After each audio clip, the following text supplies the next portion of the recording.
श्रोते हो, आता आपण ऐकणार आहात अहिल्यानगर जिल्ह्याचं वार्तापत्र.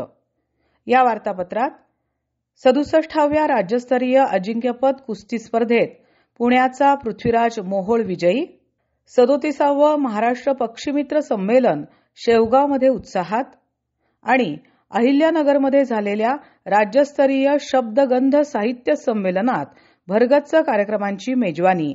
यासह ऐकूयात आमचे अहिल्यानगर जिल्ह्याचे प्रतिनिधी मनोज सातपुते यांनी पाठवलेला ठळक घडामोडींचा हा आढावा. 67वी राज्यस्तरीय अजिंक्यपद कुस्ती स्पर्धा अहिल्यानगरमध्ये पार पडली. या स्पर्धेत महाराष्ट्र केसरी किताबासाठी झालेल्या लढतीत पुण्याच्या पृथ्वीराज मोहोळनं सोलापूरच्या महेंद्र गायकवाडचा पराभव करत विजेतेपद पटकावलं. स्पर्धेचा विजेता पृथ्वीराज मोहोळ याला उपमुख्यमंत्री अजित पवार यांच्या हस्ते मानाची गदा प्रदान करण्यात आली. राज्यातील क्रीडा विकासाला चालना देताना प्रत्येक खेळासाठी आवश्यक आर्थिक सहकार्य देण्यात येईल अशी ग्वाही पवार यांनी यावेळी दिली. याआधी गादी विभागात नांदेडचा शिवराज राक्षे आणि पुणे जिल्ह्याचा पृथ्वीराज मोहोळ यांच्यात लढत झाली. यात पृथ्वीराज मोहोळ विजेता ठरला, तर माती विभागातून सोलापूर जिल्ह्याचा महेंद्र गायकवाड आणि परभणीचा साकेत यादव यांच्यात अंतिम लढत झाली. यात महेंद्र गायकवाड विजेता ठरला. अहिल्यानगरच्या वाडिया पार्कमध्ये उभारण्यात आलेल्या बलभीम अण्णा जगताप क्रीडानगरीत झालेल्या या कार्यक्रमाला केंद्रीय राज्यमंत्री मुरलीधर मोहोळ, विधान परिषदेचे सभापती प्राध्यापक राम शिंदे, जिल्ह्याचे पालकमंत्री राधाकृष्ण विखे पाटील आदी मान्यवर उपस्थित होते. 37वे महाराष्ट्र पक्षीमित्र संमेलन अहिल्यानगर जिल्ह्यातील शेवगाव इथल्या new arts commerce and science कॉलेजमध्ये नुकतंच पार पडलं. या संमेलनाच्या निमित्तानं जायकवाडी परिसरात पक्षी निरीक्षण करण्यात आलं.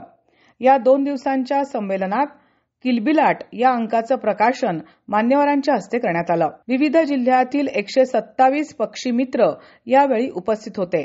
पुढील 38वे महाराष्ट्र पक्षीमित्र संमेलन अमरावती इथं होणार असल्याचं यावेळी घोषित करण्यात आलं.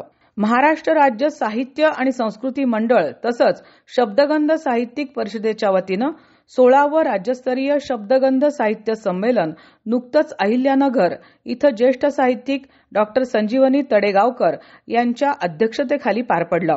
या निमित्तानं लोकसाहित्य जागर यात्रा काढण्यात आली. या यात्रेमध्ये सर्व साहित्यिकांसह विविध वेशभूषा केलेले कलावंत सहभागी झाले होते. यावेळी स्वागताध्यक्ष संपत बारसकर, शब्दगंधचे अध्यक्ष राजेंद्र उदागे, संस्थापक सुनील गोसावी, आमदार संग्राम भैया जगताप, प्रमुख पाहुणे माजी आमदार लहू कानडे आदी मान्यवर उपस्थित होते.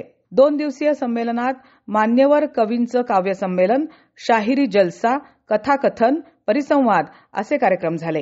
महाराष्ट्र राज्य सहकारी पतसंस्था फेडरेशन आणि राज्य शासनाचा सहकार विभाग यांच्या संयुक्त विद्यमानं आयोजित आंतरराष्ट्रीय सहकार परिषद 2025 ही शिर्डी इथं पार पडली. यावेळी राज्याचे जलसंपदा मंत्री आणि जिल्ह्याचे पालकमंत्री राधाकृष्ण विखे पाटील, सहकार मंत्री बाबासाहेब पाटील, आमदार काशीनाथ दाते, सहकार विभागाचे अप्पर आयुक्त श्रीकृष्ण वाडेकर आदी उपस्थित होते. देशात सहकार कायदा येण्यापूर्वीच महाराष्ट्रात सहकाराची पाळेमुळे रुजली आहेत असं प्रतिपादन राजस्थानचे राज्यपाल हरिभाऊ बागडे यांनी यावेळी केलं.